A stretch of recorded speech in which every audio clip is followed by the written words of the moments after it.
What's going on, everybody? Lewis from King Credit Services here, and today we're going to go over your credit reports. All right, what is a credit report, what's on it, and where you can find it. All right, let's get it.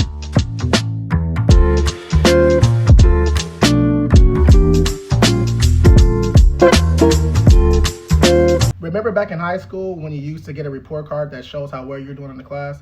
Well, that's pretty much what your credit report is.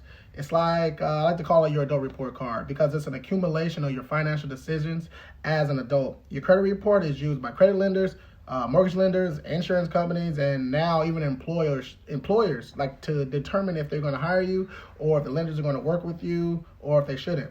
So, what is your credit report? A credit report is a collection of information about you. This info is centered around your ability and experience with credit use. Credit is given by lenders only if they believe you're a good risk to them. Every single lender has different criteria for this, but pretty much if you got bad payment history, ain't nobody gonna want to lend you no money. You know what I mean? Let's keep it simple. All right, let's go back to that report card example. If your credit report equals your report card, then your credit score is like the grades. The higher the grade, the better. Your credit score is just a number representation of your credit report. All your past credit decisions is on your credit report. Public records, child support, late payments, all that stuff. Okay?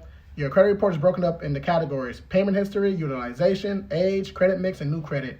Payment history is the biggest at 35%. Let's keep it simple. Pay your bills on time and you'll be good to go. One late payment can drop your score 100 points, so make sure you at least pay the minimum due on those cards. All right. I used to worry about that, but now everything is on auto pay. You know, work smarter, not harder. Utilization is how much you owe on your accounts. The standard to keep your utilization is like under 30%, but I like to tell my clients to keep it under 10%. You are showing usage and good spending habits by keeping it under 10%. You don't have to keep it under 10% the whole billing cycle, but make sure it's under 10% before the statement date. I'll do another video on that where I'll show you how to hide the utilization. Next is your credit history. The longer you've had credit, the better.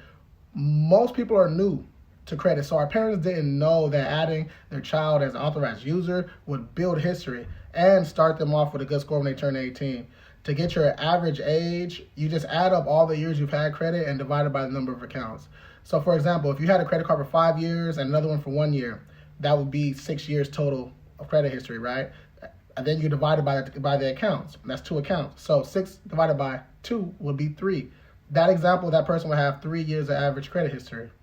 You can add history by asking friends and family to add you as an authorized user and piggybacking off their history. Going back to the previous example, so if your mom added you to an account that has 10 years on it, you would now have 16 years, right? 10 plus 6. But you also have 3 accounts. So 16 times 3 would be 5.3 years of history. Okay? That'll give you a nice little boost to your credit age. Credit mix is a combination of the types of accounts you have. Lenders like to see a mix: auto loans, mortgage loans, credit cards. They don't want to see 5 credit cards on there. Okay? They want to see a mix. It shows that you can handle different accounts. Lastly is new credit. When you apply for a new credit card, you'll most likely receive a hard inquiry.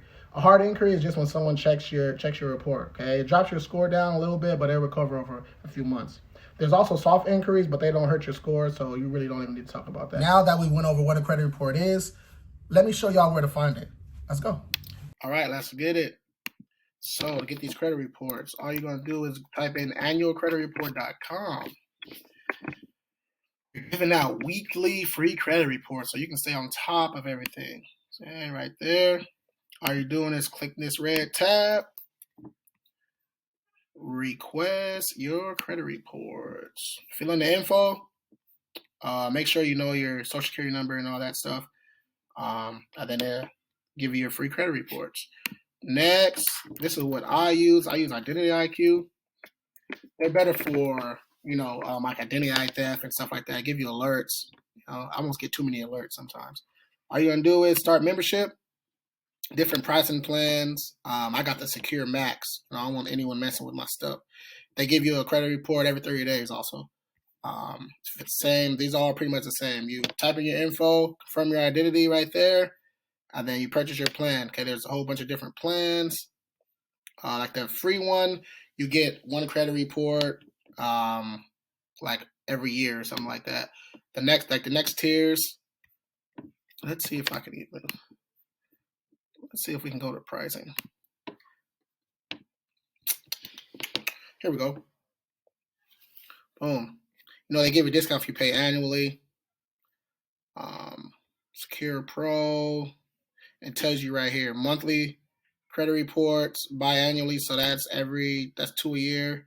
And this one is once a year. So definitely best to get that. $33 a month. Identity theft, protection, and all that good stuff. All right. You can also go to Experian.com. Pretty much the same thing. Click yes, let's go. Type in your information, get your credit report. All right. All really simple, you guys. Let's get it. Please make sure to subscribe if you found any of this information useful and leave any questions in the comment section. Thanks.